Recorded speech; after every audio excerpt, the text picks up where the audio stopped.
안녕하십니까. 당신이 대한민국입니다. 유코리아TV 박혜령입니다. 오늘은 중국 공산당 교육에 열을 올리는 공자학원의 실체를 알리는 시간을 갖도록 하겠습니다. 공자학원 실체 알리기 운동본부 한민호 대표십니다. 안녕하세요. 네, 이제부터 공자학원의 실체와 문제점, 대안까지 시청자 여러분께 자세히 설명해 주시기 바랍니다. 예, 여러분, 공자학원이라는 단어를 들어보셨습니까? 얼핏 들으면은 마치 공자가 가르친 예의 범절을 가르치고 뭐 이런 학원이다라는 생각을 갖게 되는데, 얘들이 그 대외적으로 내세우는 그 교육 내용은 중국어 그리고 중국 문화입니다. 그렇지만 사실은 대한민국의 중국 공산당의 간첩을 양성하는 첩보 공작기관이다. 그 실체에 대해서 오늘 제가 말씀을 드리겠습니다.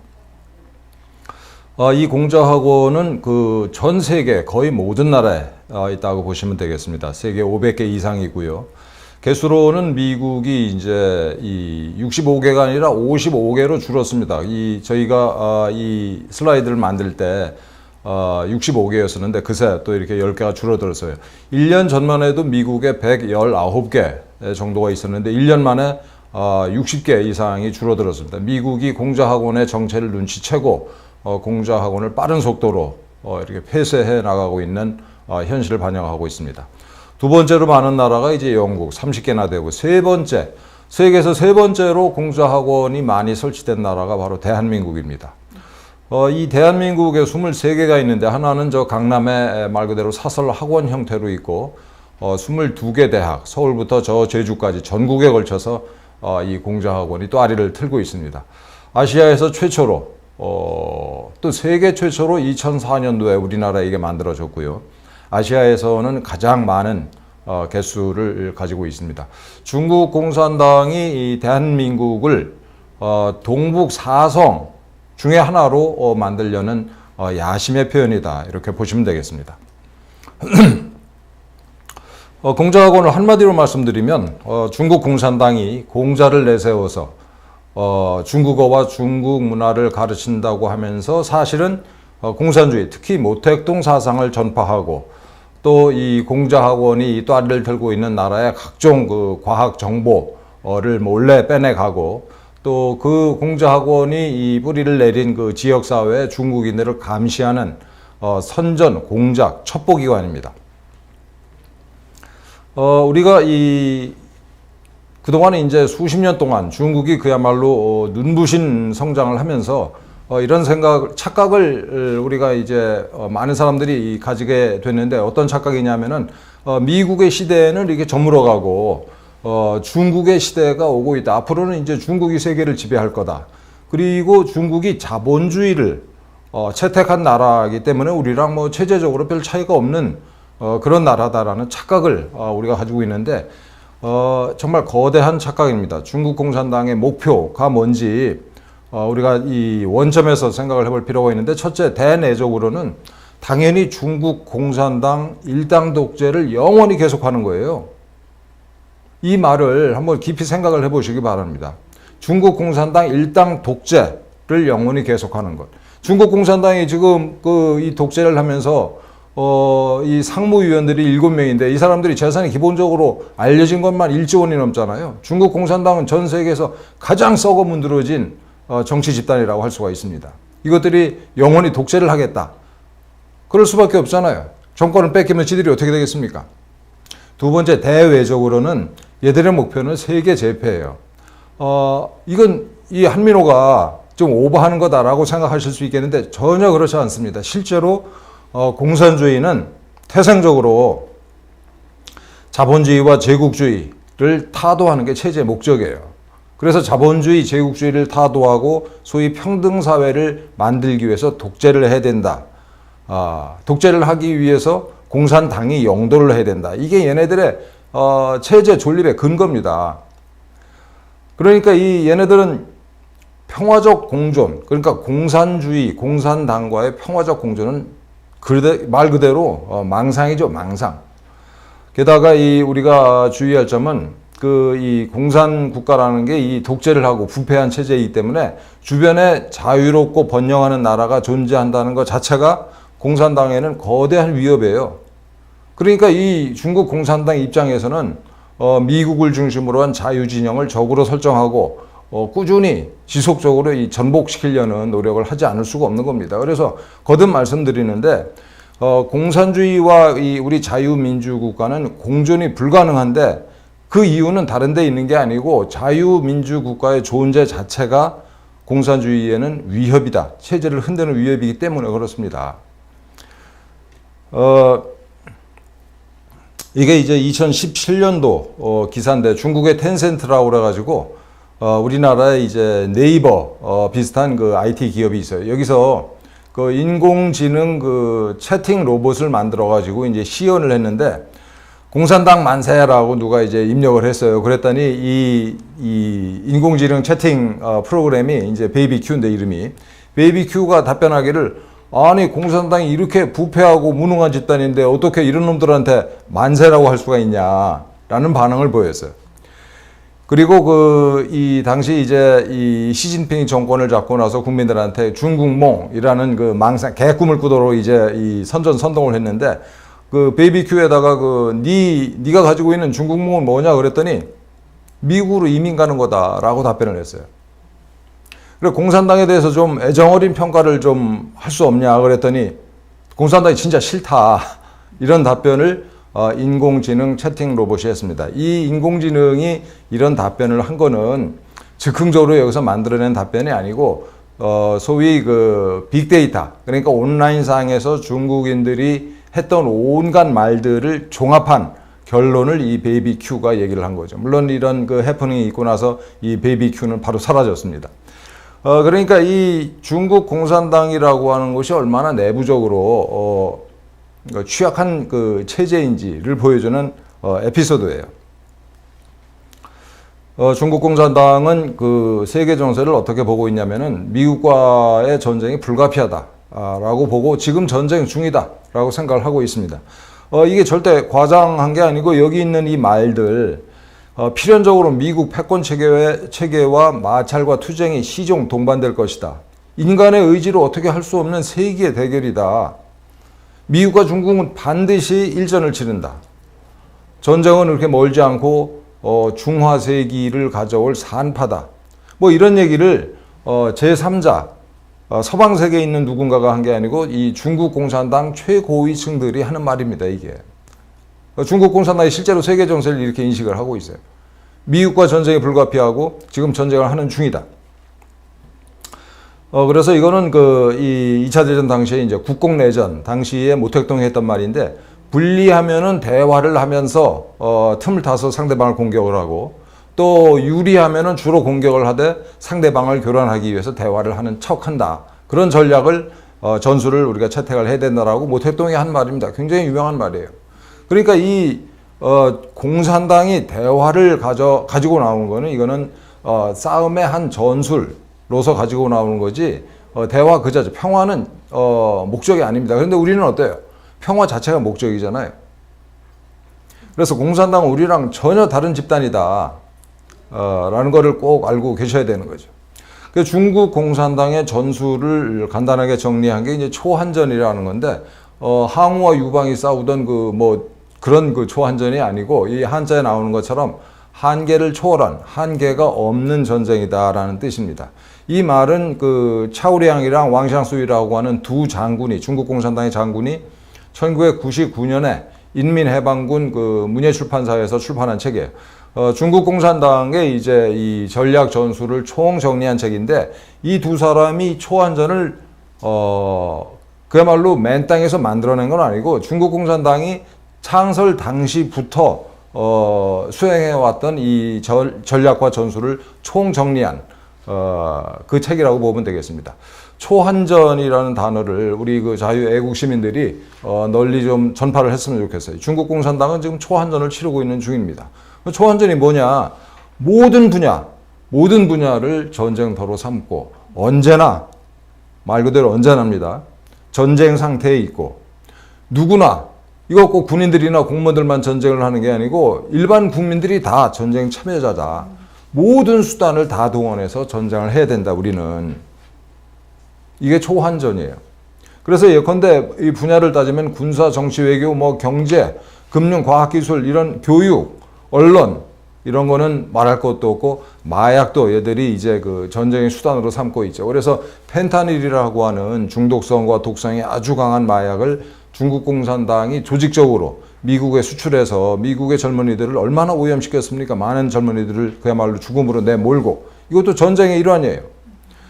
그리고 그 전쟁할 때가 따로 있냐, 이렇게 서로 총을 쏘고, 그것만이 아니고, 얘들은 각종 분야에서, 전쟁을 치르고 있다라고 실제로 생각을 합니다. 누구나. 군인 공무원은 말할 것도 없고, 기업인들, 뭐 학생, 또 우리 대한민국에 지금, 조선족을 포함해서 중국인들이 합법적으로 100만 명이 나와 있는데, 유학생이 한 7만 명 됩니다. 얘들이 전부 다 전투 요원입니다, 여러분. 실제로 그렇습니다. 그래서 예를 들어서 뭐 요양원이랄지 이런 데 보면 이제 중국인 그 간병인들이 있는데, 한 달에 한 번씩 모임이 있다고 그래요. 가서 이게 그동안 자기네들이 그 수집한 정보를 보고하고 또 지령을 받고, 이렇게들 하고 있다고 그럽니다. 초한전. 오늘 제가 드리는 말씀 중에 꼭 기억을 좀 하셨으면 좋겠는 그런 단어입니다.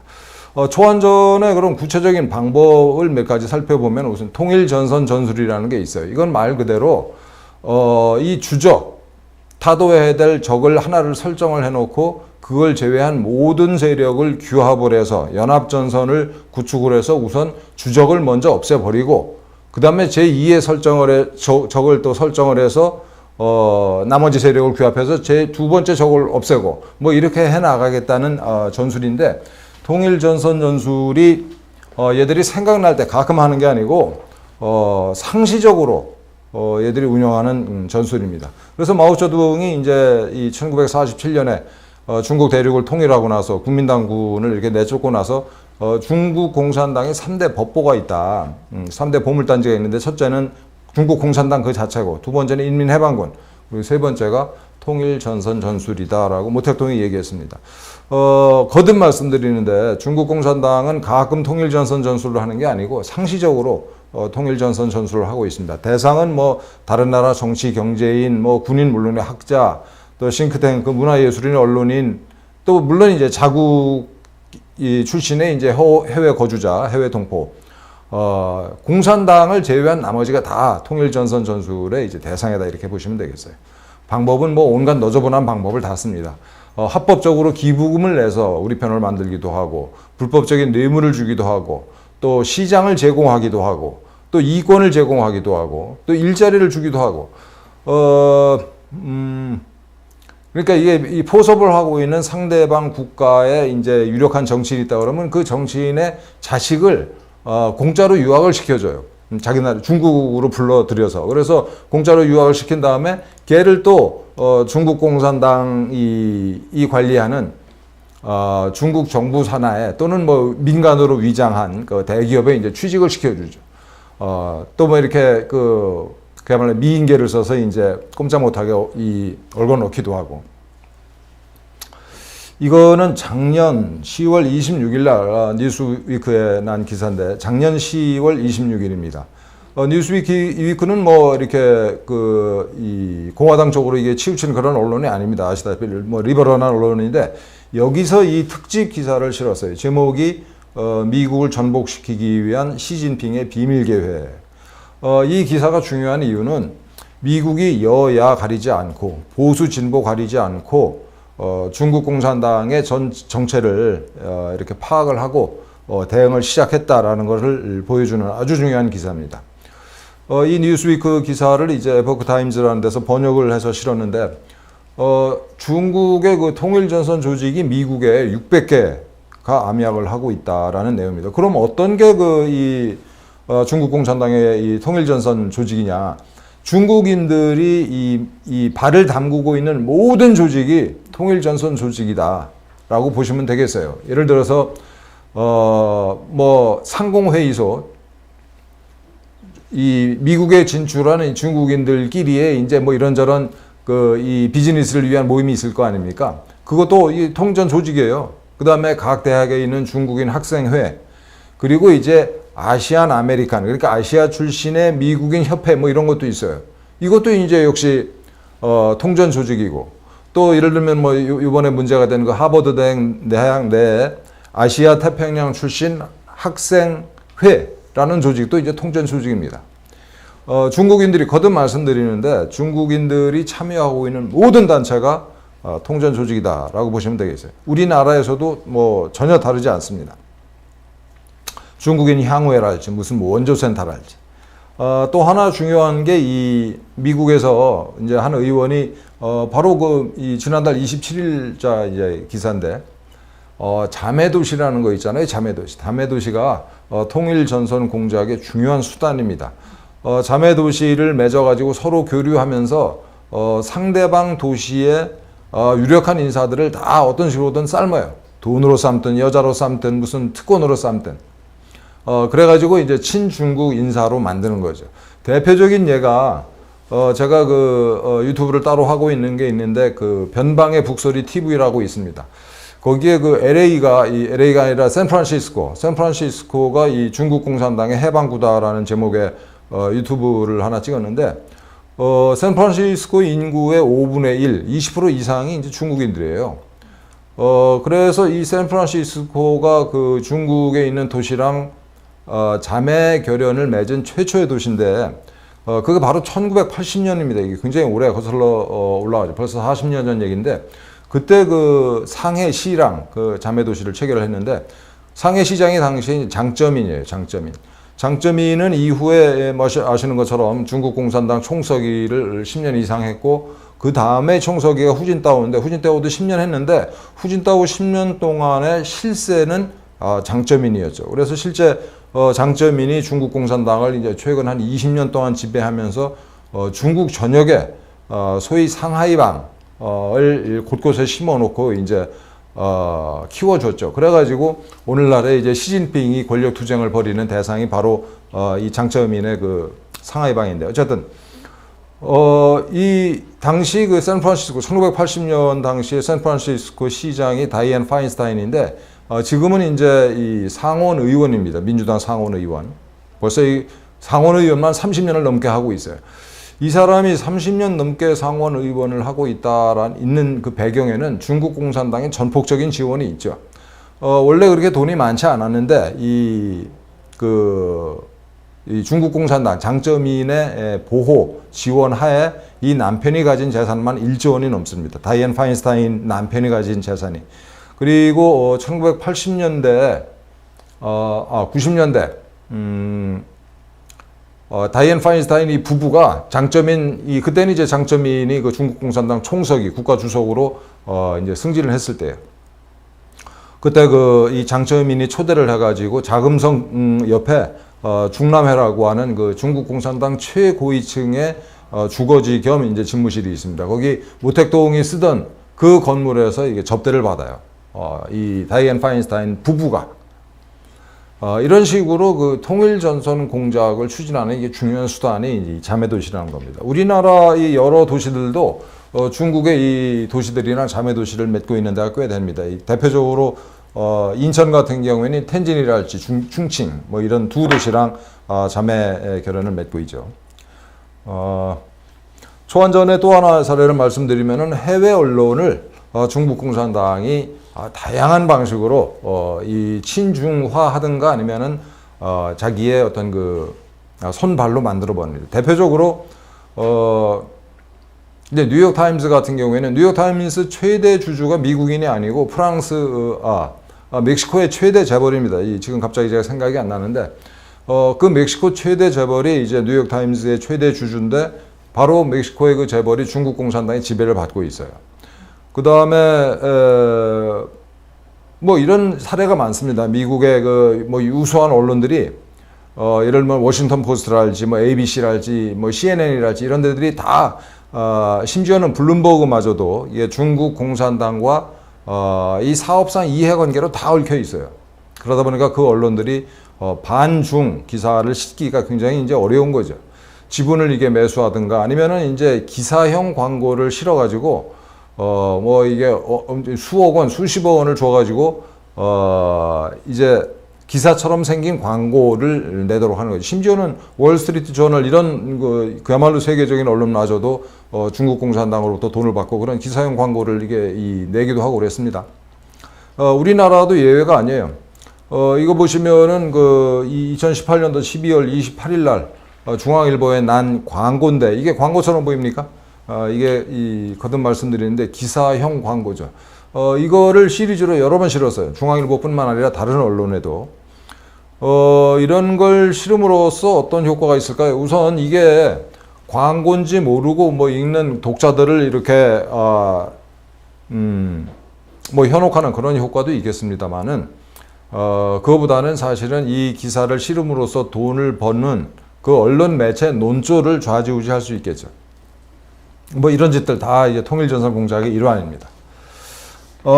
또 뭐 부지기수입니다. 초한전은 말 그대로 한계가 없는 전쟁이기 때문에 합법 불법적으로 별짓을 다 하고 있어요. 예를 들어서 중국으로 이제 이 공장을 유치하잖아요. 그러면은 기술 이전을 강요하고 합작법인을 설립해서 기술을 다 빼먹은 다음에 그거 망하게 만들고 기업을 아예 인수해버리고 또 해외에 있는 이 저명한 이제 과학기술자들을 불러들여서 활용한 다음에 쓸모가 없으면 버리고 뭐 이런 식이죠. 중국에는 이게 굉장히 중요한 얘기인데 우리 시간 관계상 짧게 언급하고 넘어가겠습니다. 중국에는 있지 않습니까? 민간이라고 하는 영역이 아예 없어요. 그럼 중국의 아까 말씀드린 텐센트랄지 무슨 뭐 저 유명한 알리바바 이거 뭐냐 다 중국 공산당이 키워주고 중국에서 대기업이 됐다라는 건 뭘 뜻하는 거겠어요? 중국 공산당이 비호하고 키웠다는 뜻이에요. 중국 공산당이 이게 도와주지 않고서는 절대 그렇게 돈을 벌 수 있는 나라가 아닙니다. 중국에서 돈 벌었다. 그건 중국 공산당이 키운 거고 실제 배후의 주인은 앞에 마윈이랄지 이런 놈들은 간판이고 실제 주인은 따로 있다라고 보시면 되겠어요. 중국엔 민간이라는 게 없습니다, 여러분.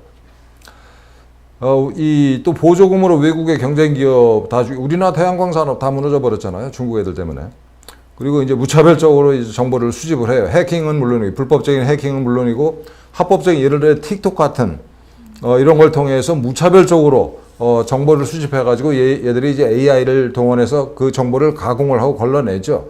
그래서 뭘 찾아내냐면은 포섭 대상자를 찾아내요. 중국 공산당이. 예를 들어서 빚이 많은 예를 들면 뭐 미국 공무원이랄지 혹은 뭐 여자 관계가 있다 할지 뭐 이런 사람들을 찾아내 가지고 이제 포섭을 하는 대상자를 선정을 하고 또 보안 측면에서 취약한 사람들을 찾아내서 그 사람 통해서 이제 미국의 중요한 이제 데이터베이스에 접근하다든지 뭐 이런 식으로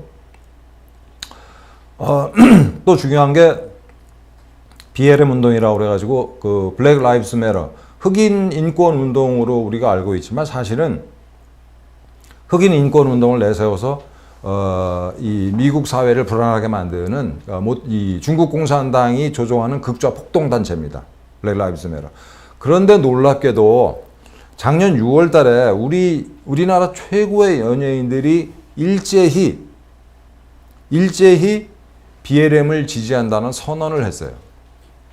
이거 알고 계신 분들이 몇 없는데 저 유명한 방탄소년단은 심지어 있지 않습니까? 6월 달에 100만 달러를 BLM 운동에 기부를 했습니다.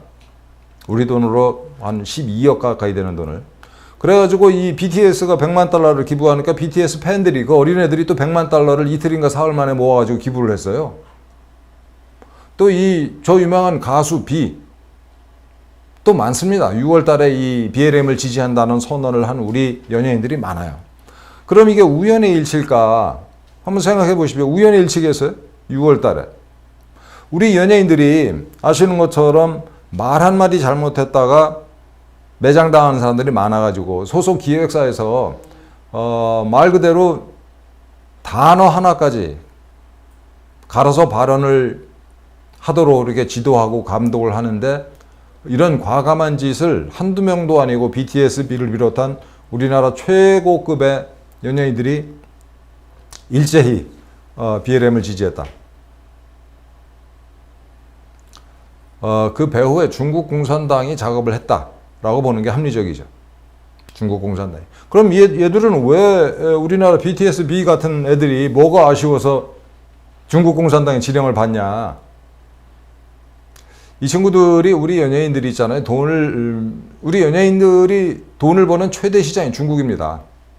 중국에서 그런데 우리 연예인들이 이제 광고를 하고 돈을 어떻게 버냐면 이제 광고 모델을 하는 게 이제 주된 거고, 그 다음에 굿즈, 무슨 뭐 이런저런 그 물건들을 만들어서 이제 자잘하게 이제 판매하고 뭐 이렇게 해서 어쨌든 중국이 최대의 시장인데, 그렇기 때문에 중국에서 영업을 하려면 이런 식의 이제 지령이지만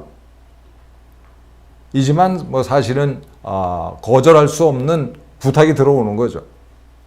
이런 것들이 다 통일전선 공작입니다. 무섭습니다, 여러분.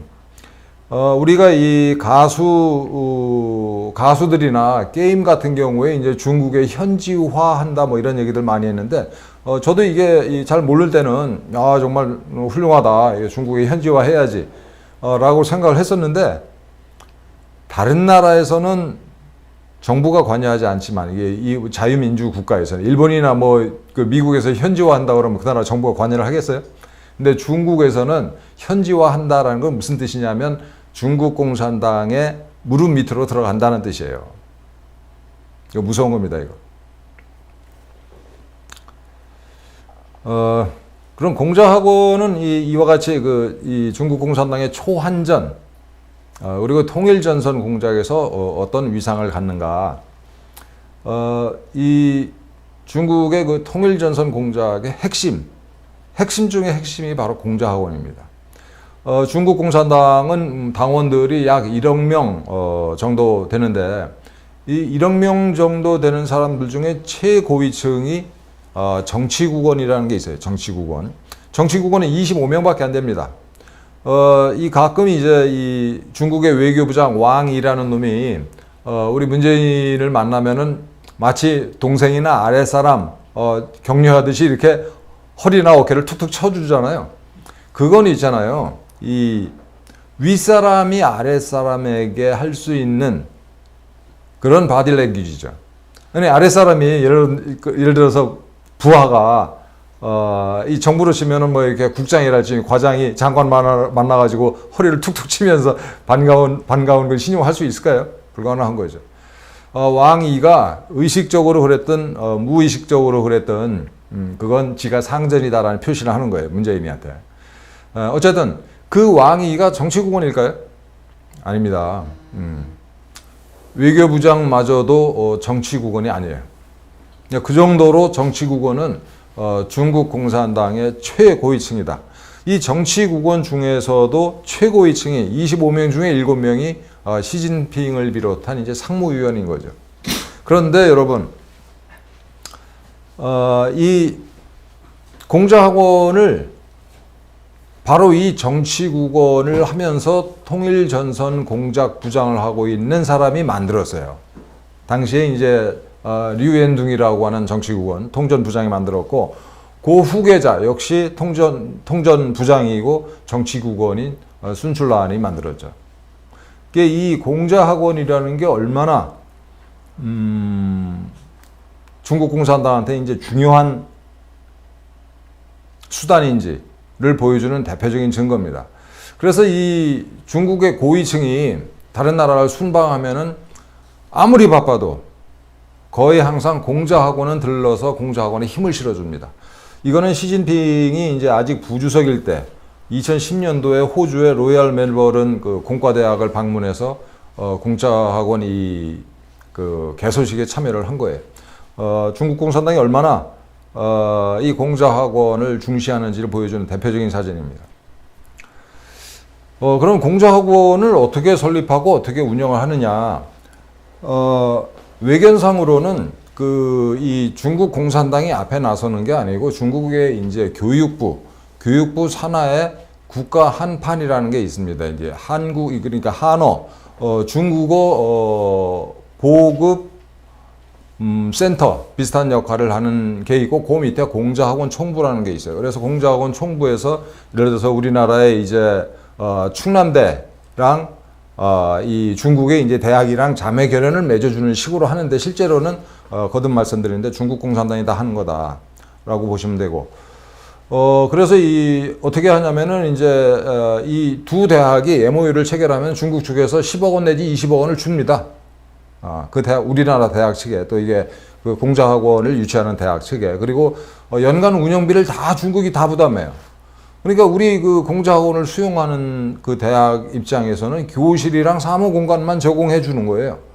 그리고 강사랄지, 교재, 교육, 무슨 뭐 각종 그 뭐 이벤트를 할 거 아니에요. 무슨 그 뭐 독후감 발표 대회도 하고, 무슨 뭐 이거 뭐 노래 대회도 하고 뭐 이런 것들 할 텐데, 이 모든 비용을 중국이 다 부담을 하고 자기들이 다 결정을 합니다. 그리고 이제 중국 공산당이 상시적으로 감시를 하고 평가를 하죠. 그래서 자기네들이 중국 공산당이 집어넣고자 하는 메시지가 관통이 안 된다 그러면 문을 닫아버리고, 이게 이제 MOU 이 문서에 다 나와 있는 내용입니다. 그동안 우리는 중국 애들이 지들 돈을 들여서 거의 공짜로 우리 대학생들한테 중국어를 가르쳐 준다. 참 고맙다라고 생각을 하고, 이걸 경계하는 목소리가 지금까지 한 번도 없었어요. 제가 작년 가을에 이 교육부에다가 이 공자학원의 현황을 알 수 있냐 그랬더니, 교육부에 공자학원이 뭔데요? 라는 답변이 돌아왔어요. 교육부의 한 개 과에 전화를 한 게 아니고, 무슨 뭐 이런 공자학원과 관련이 있을 법한 4개 과에다 제가 전화를 했습니다. 공자학원이 뭐예요? 저한테 물어보더라고요. 대학 측에서도 이렇게 문을 열어주고, 왜냐하면 모든 부담을 다 이 중국 공산당이 지고 있으니까 그 안에서 무슨 일이 일어나고 있는지 전혀 간섭을 안 했어요. 넋놓고 있었던 거죠. 공자학원에 그럼 뭘 가르치냐? 첫째는 이제 이 공산주의, 그리고 모택동 사상을 실제로 가르칩니다, 여러분. 뭐 시간 관계상 자세한 거는 저희가 다른 경로로 이렇게 뭐 뜨리는 분들은 다 찾아보실 수 있을 거예요. 그리고 공산주의를 얘기하면서 두 번째는 오늘날 중국이라는 나라가 얼마나 이게 번영하고 있는 나라인지, 또 민주주의를 향해서 가는 나라인지, 뭐 이런 거짓말, 이게 중국에 대한 환상을 가르치죠. 그러면서 홍콩의 민주화 운동이랄지, 티베트 독립운동, 또 위구르의 국민들의 그 비참한 위구르 국민들에 대한 탄압. 위구르 국민들은 정말 불쌍한 사람들. 이 사람들이 뭐 한 100만 명 정도가 지금 그 수용소에 갇혀가지고 강제 노동을 하고 있고, 이제 이 위구르 인종 자체를 없애버리려고 강제 낙태를 시키고, 강제 피임 수술을 시켜 여성들한테 이따위 짓을 하고 있어요. 그 다음에 산채로 사람들을 장기를 적출하고, 이런 것들은 공자학원에서 말 그대로 입도 뻥끗 못하게 관리를 하죠. 철저하게. 그러니까 여기 나오는 강사들은 누가 보냈습니까? 중국 공산당이 보낸 거예요. 중국 공산당이 강사와의 계약서에 그렇게 이 계약을 맺고 나옵니다. 이런 쓸데없는 소리는 하지 않는다, 이런 거. 그래서 그러니까 모택동 사상, 공산주의를 직접 얘기하지 않는다 하더라도 중국의 현실에 대해서 이제 우리가 이게 오해를 하잖아요. 중국이 정상적인 국가고 번성하는 국가고 강대국이다. 그래서 논리죠. 그 다음에 논리는 뭐예요? 논리적으로 이 공자학원 교육을 착실하게 받으면 이 미국은 기울어가는 대국이고 우리는 뻗어나가는 대국이다라는 생각을 우리 아이들이 갖게 되면, 지금 미국과 중국의 대결이 이제 점점 첨예하게 이렇게 가팔라지고, 우리가 선택을 해야 되는 시점이 이제 다가왔는데, 공자학원에서 이런 거 배운 애들이 어떤 선택을 하겠습니까?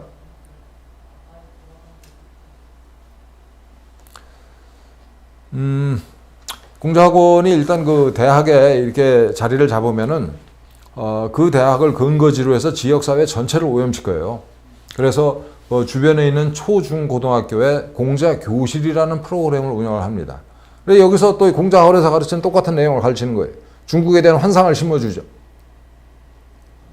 중국에 대한 긍정적인 생각을 갖게 만드는 거예요.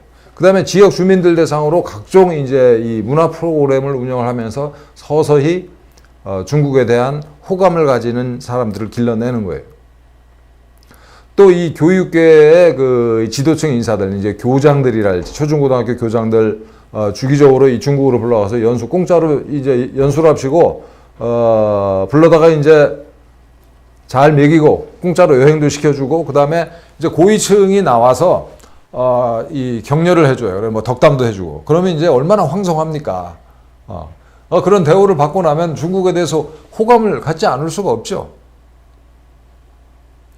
또 특히 이제 우리 이 고등학교에서 중국어를 가르치는 교사들, 또 대학에서 이 중문학과 교수들, 또 중국과 관련된 이제 국제정치학과 이 정치학과 이 교수들 이런 사람들이 다 포섭 대상이죠. 대표적으로 이제 계명대, 대구에 있는 그 대학교인데요. 계명대 공자 아카데미에서는 그 주변에 41개 중고등학교랑 그 MOU 교류 협약 체결을 맺고 공자 학원에서 가르친 내용을 중고등학교 아이들한테 41개나 되는 중고등학교 아이들한테 가르치고 있습니다. 얘네들이 무슨 생각을 하게 되겠어요? 이 교육을 받고. 거듭 말씀드립니다만 반미 은연중에 친중국 공산당 성향을 갖게 되는 거죠. 그런 생각을 갖게 되는 아이들 장래에 그게 도움이 될까요? 전혀 도움이 안 돼요. 바보 같은 짓이죠. 중국 공산당은 제가 이따가 말씀드리겠습니다만은 그야말로 지는 해 정도가 아니고 추락하고 있는 해입니다. 중국 공산당이 지배하는 이게 중국의 미래는 결코 밝지가 않아요. 오히려 미국이 앞으로 적어도 100년 동안은 정말 승승장구할 나라예요. 그럼 우리가 누구 편에 서야 돼요? 국가적으로나 개인적으로 어느 쪽에 줄을 서야 되겠습니까? 근데 엉뚱하게 중국 쪽에 줄을 서라고 얘네들이 교육을 하고 있는 거예요. 세뇌 교육을. 우리 아이들한테, 중고등학교 애들한테. 아까도 말씀드렸습니다만 우리나라에서 그 중국어를 가르치는 교사들도 이 공자학원이랑 유착이 돼 있어요. 우리 선생님들이 모르고 이러는 거죠. 중국어 원어를 생생하게 이제 배울 수 있고 또 하나는 이 중국 애들이 얼마나 공을 들이겠어요. 우리 선생님들한테 불러다가 공짜로 그야말로 연수도 시키고 관광도 시키고 술도 먹이고 상장도 주고 아무 생각 없이 이렇게 친중 인맥으로 이게 정리가 되는 거죠. 대학 교수들도 마찬가지입니다. 제가 아는 대학 교수님 한 분한테 얘기 들었는데 이 중어 중문학과 또 정치학과 이 교수들 중에 이제 중국 쪽을 이제 공부하는 사람들은 90% 이상이 친중 인맥이 다 됐다라는 겁니다. 뭐 개인적으로는 뭐 당분간 뭐 영달에 도움이 될 수 있겠습니다만 국가적으로 얼마나 불행한 일이에요. 제가 최근에 이 사실을 알고선 정말 엄청난 충격을 받았는데 이 중국 공산당이 이 대학에 공자학원을 설치를 하고 그리고 그 대학에 있는 공자학원을 거점으로 해서 중고등학교에 침투한다 라고만 알고 있었는데 최근에 저희가 조사한 바에 따르면 중고등학교에 직접 중국 공산당이 침투를 했어요. 이게 인천의 신현고등학교랄지 인천국제고등학교, 대전에 있는 서대전고등학교, 뭐 부산의 지산고등학교, 또 아산고, 천안고, 화산중학교 심지어는 이런데 그 중국 공산당 한판이라고 하는 국가한어보급판공실이라고 하는 데서 이런 이 사립학교들을 직접 컨택을 해가지고 거기다가 이제 중고등학교에 공자학원을 운영을 하고 있는 겁니다. 이 학교 교장 선생님들 또 이제 선생님들은 야 우리가 정말 앞서가는 학교다. 중국 중앙정부의 국가 한판이랑 직접 교섭을 해서 이렇게 중국어 교육을 우리 아이들한테 하고 있으니 얼마나 자랑스럽게 생각을 하고 계시겠어요, 이들. 참 답답한 현실입니다. 근데 다행히도 이 국제 정세는 우리한테 절대적으로 유리합니다. 중국 공산당을 반대하는 그 물결이 전 세계로 이제 확산되고 있어요. 그러니까 중국 공산당의 실체, 경제 교류를 한다고 하고서는 자기네들 이속만 다 차리는 그런 작태를 이제 한 뭐 10년, 20년 이제 목격을 했고, 그 다음에 최근에는 이제 중공 바이러스, 이제 코비드 19이라고 하는 그걸 이 중국 공산당이 관리를 안 했잖아요. 숨기고. 그래가지고 전 세계에 얼마나 많은 사람들이 죽어나가고 앓고, 경제가 망가지고 그랬습니까? 그러니까 이것들을 이제 전 세계 국민들이 또 정부가 다 눈치를 챘죠. 게다가 이것들이, 전랑 외교라는 걸 했어요. 전랑 외교는 이제 전쟁하는, 그러니까 늑대와 같은 이제 전사라는 뜻인데, 아니, 외교관이 이 전사 흉내를 내고, 예를 들면 그런 겁니다. 이게 스웨덴이랄지 뭐 독일 뭐 이런 나라에서 물건을 중국에 팔아야 되는데 중국 외교관이 이러는 거예요. 야, 니들 우리한테 까불면 중국에 이게 물건을 못 팔아. 대놓고 이런 얘기를 하는 거예요. 이게 전람 외교입니다. 이게. 이러니 심지어 그동안 이제 친중 행보를 보이던 독일, 스웨덴 같은 나라에서도 이 중국 공산당에 대해서 대단히 부정적인 여론이 이제 형성이 됐죠. 그리고 저희가 이 미국에서 트럼프 행정부에서 바이든 행정부로 바뀌면서 미국 정부의 이제 대중국 정책이 많이 이렇게 바뀌지 않을까 사실은 걱정을 했었어요. 친중 행보로 가지 않을까 걱정을 했는데 이 대중공 정책은 거의 변함이 없습니다. 아까 말씀드린 것처럼 이 전람 외교를 외교관들이 실수로 한 게 아니고 시진핑이 시켜서 했어요. 이 멍청이가. 여러분 잘 아는 덩샤오핑, 등소평은 이 유언 비슷하게 이 공산당이 어떤 얘기를 했냐면은 앞으로 이 50년, 100년 동안은 도광양회를 해야 된다. 도자, 감출 도자인데 빛을 감추고 어두운 데서 으슥한 데서 힘을 길러라라는 게 이제 도광양회인데 지금 만약에 이 시진핑의 유언을 충실히 따르는 사람이 중국 공산당을 이끌고 있다 그러면은 그거 정말 살벌한 거예요. 지네들의 정체를 진짜 가지고 있는 실력을 숨기고 마치 이 약한 것처럼 전 세계를 야금야금 다 이게 정복을 할 수 있을 겁니다, 실제로. 근데 다행히도 시진핑이라는 멍청이가 도광양회라는 그 유언과는 정반대의 정책을 펼쳤죠. 그래서 중국몽이라는 계꿈을 중국이 세계를 지배하겠다라는 이런 계꿈을 공공연하게 떠들어대고 또 뭐 1대1론이 뭐 대국 굴기니 뭐 군사 굴기니 이따위 짓을 했잖아요. 실제 미국에 비해서 형편없이 우리에 비해서는 정말 대국이지만 뭐 문재인이가 얘기했듯이 미국에 비해서는 형편없는 나라인데 감히 미국을 공공연하게 도발을 했어요. 우리로서는 참 고마운 노릇이죠, 시진핑이. 손자병법의 이게 기본 중의 기본은 뭐냐면 적을 속이라라는 거예요. 적을 속여라. 그래서 이게 내가 마치 약한 듯이 또 굶뜬 듯이 약점이 많은 듯이 이렇게 속여가지고 적을 방심하게 만든 다음에 기습해서 적을 제거하는 게 이제 이 손자병법의 기본 원칙인데 그걸 정면으로 어기는 그런 멍청한 짓을 이제 시진핑이 집권하고 나서 여러 번 계속 하고 있죠. 전람 외교를. 우리로서는 참 고마운 노릇입니다. 이건 바로 며칠 전에 3월 4일 날 난 기사인데 미국 상원에서 만장일치로 사실상 공자학원을 각 대학이 다 추방하라라는 취지의 이 법을 만장일치로 통과시켰어요. 이제 하원에서 이제 의결하는 과정이 남았는데 놀라운 사태 진전입니다. 저는 금년 중으로 미국의 공자학원이 거의 다 없어질 거다, 추방당할 거다 이렇게 보고 있어요. 스웨덴에서는 이미 뭐 공자학원을 전부 다 모조리 추방시켜 버렸고 그동안 친중 행보를 걷던 독일에서도 공자학원을 추방을 하고 있어요. 우리만 이게 넉넉히 있는 거예요 지금. 중앙에서 그러니까 이 전국적인 차원에서 이게 미국 연방 상원이 이제 이 공자학원 추방 법안을 이게 통과시켰고 각 주정부 차원에서도 공자학원 추방 운동이 거세게 벌어지고 있습니다. 이건 이제 이거 3월 3일 날 며칠 전에 이것도 기사인데 유타주의 하원에서 69대 1로 이 주립대학, 유타대학이랑 남유타대학 두 군데서 공자학원을 추방해라 라는 걸 결의를 해버렸어요. 69대 1로. 그래서 이제 유타대학이나 남유타대학에서는 그렇잖아도 이게 이 공자학원 추방할 생각이었는데 빨리 내쫓도록 하겠다라는 이제 입장을 밝혔습니다.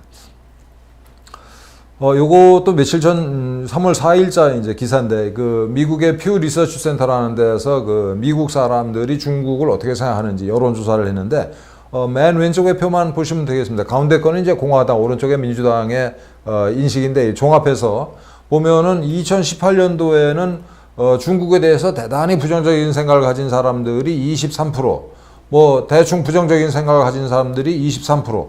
그러니까 이 중국에 대해서 부정적인 생각을 가진 사람들이 반이 안 됐었는데 21년에 최근에 조사한 결과에 따르면은 중국에 대해서 대단히 부정적인 생각을 가진 사람들이 47%. 그리고 이제 적당히 부정적인 생각을 가진 사람들이 20%고 뭐 별 생각 없는 사람들이 20%, 호감을 가진 사람들이 11%에 불과해요.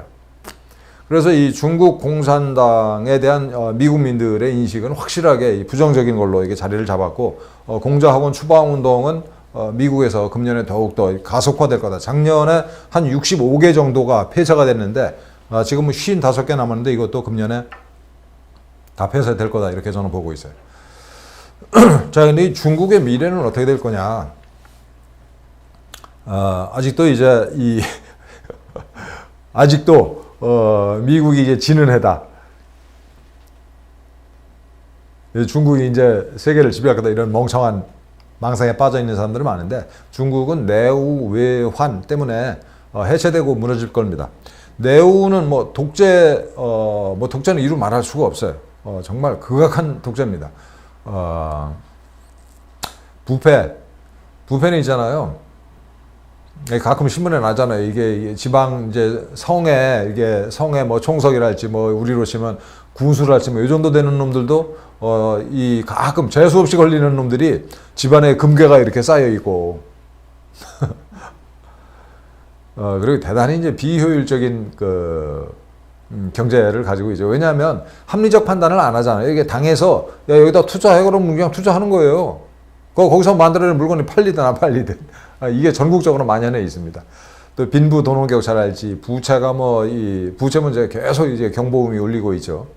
또 소수민족 탄압 문제를 알지. 그래서 도저히 이 내부적으로 가지고 있는 문제를 해결할 수가 없어요. 이걸 해결하려면은 중국 공산당을 해체를 하는 수밖에 없는데, 왜냐하면 이 모든 거에 책임을 중국 공산당이 져야 되는데 해결을 할 수가 없죠. 거기다가 이제 더 심각한 게 사실은 외부적인 여건이에요. 하나는 글로벌 서플라이 체인에서 미국이 중국을 아예 왕따를 시키려고, 사실은 트럼프 정부 때 얘기한 거죠, 이거는.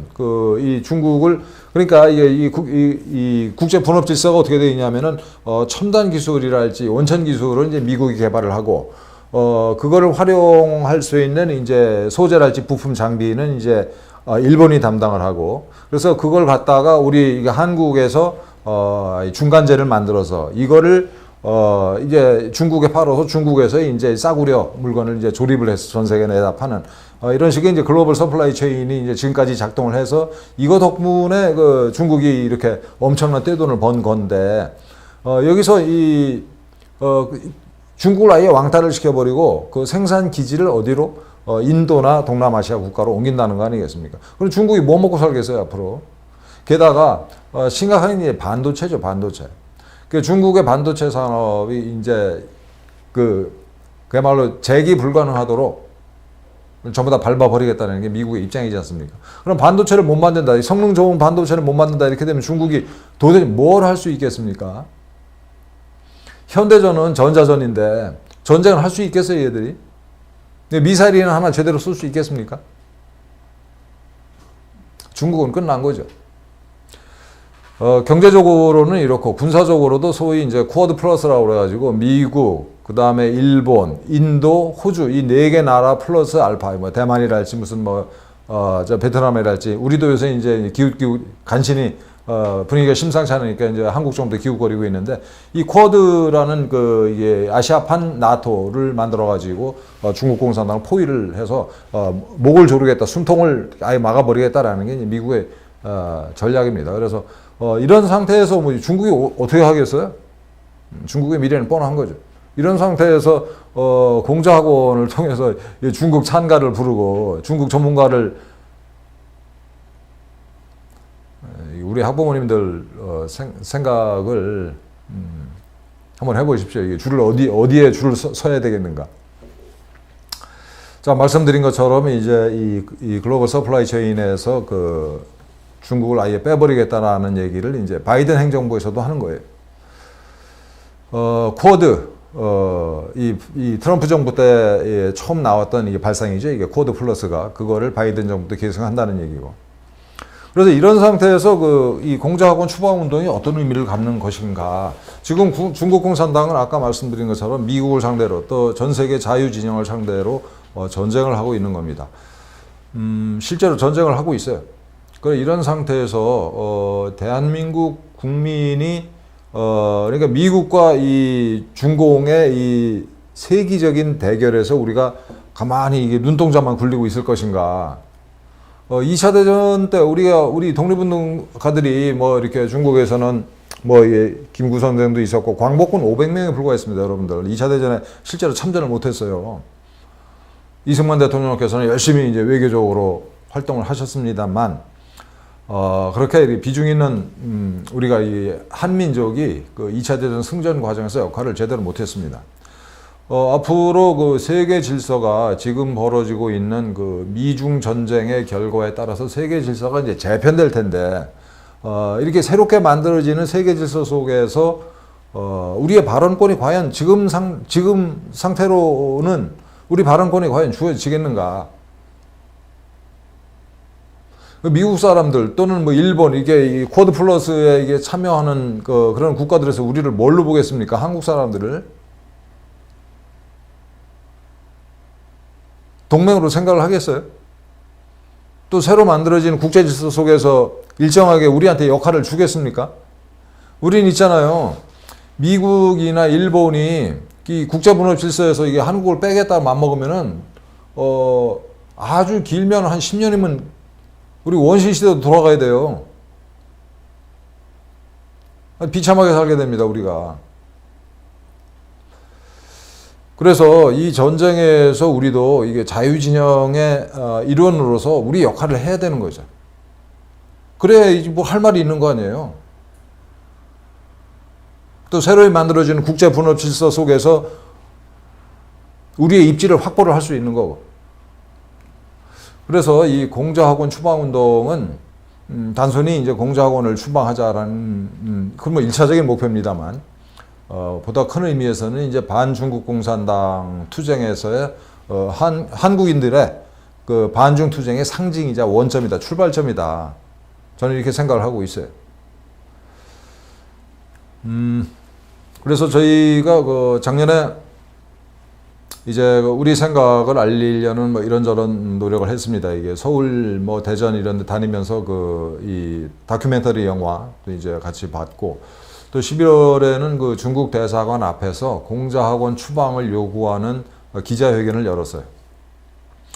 또 이제 대전 지부도 결성을 했고, 그 다음에 12월 5일에는 저 프레스센터에서 그 공자학원 실태 및 대처에 관한 보고서, 저희들이 작년에 한 6개월 동안 이 대한민국의 이제 공자학원이 어떤 식으로 이게 작업을 하고 있는지 실태 조사를 해가지고 보고서를 냈습니다. 그 관련 기자회견도 했고요.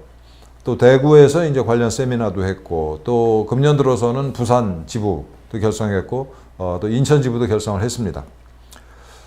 그래서 저희들이 이제 금년에는 그 인천, 대구, 세종, 청주, 제주, 또 광주, 전주 이렇게 전국적으로 이 공자학원 추방의 뜻을 같이 하는 이 분들이랑 조직을 좀 만들어 나갈 목표, 계획을 가지고 있고, 특히 우리 그 청년들 중에 이 우리랑 문제의식을 같이 하는 사람들이 이렇게 모임을 좀 만들었으면 좋겠다 이런 생각을 갖고 지금 뭐 여러 사람 접촉 중입니다. 이 뜻이 있는 분들은 저한테 연락을 주시면은 제가 뭐 제주도나 부산이나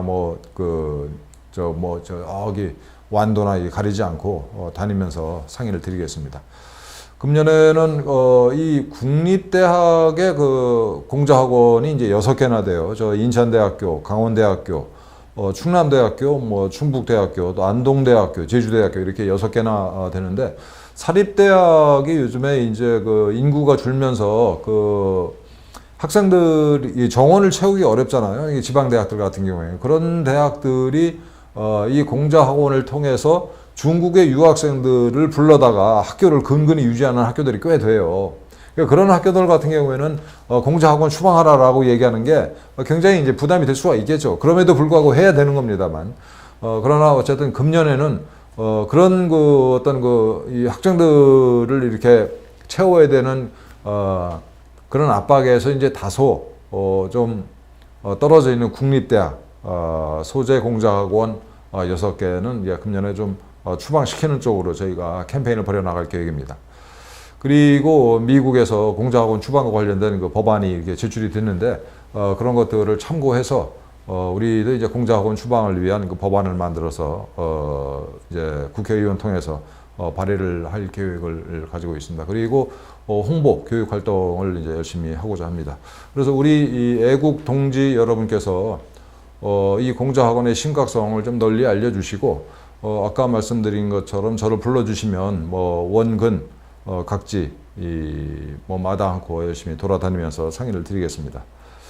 자, 천멸중공, 그 하늘이 실제로 이게 중국 공산당을 멸망시키기로 이게 작정을 한 것 같습니다. 이게 작년에 이 천재지변이 중국을 많이 덮쳤었고, 국민들의 원성, 또 전 세계 이제 뜻 있는 사람들의 원성이 하늘을 찌르고 있습니다. 저는 이 중국 공산당의 멸망이 멀지 않다 이렇게 보고 있고, 우리 대한민국에서 중국 공산당을 몰아내는데 우리도 힘을 모아야 된다 이런 생각을 갖고 있습니다. 거듭 말씀드리는데 우리 애국 시민들께서 적극적으로 좀 참여를 해주시고 중국 공산당과 관련된 컨텐츠를 제가 그 변방의 북소리 TV 제가 운영하는 TV 채널입니다. 변방의 북소리 TV에 여러 개 올려놨는데 그것도 참고로 같이 보시면은 도움이 많이 될 것 같습니다. 이상으로 마치겠습니다. 고맙습니다.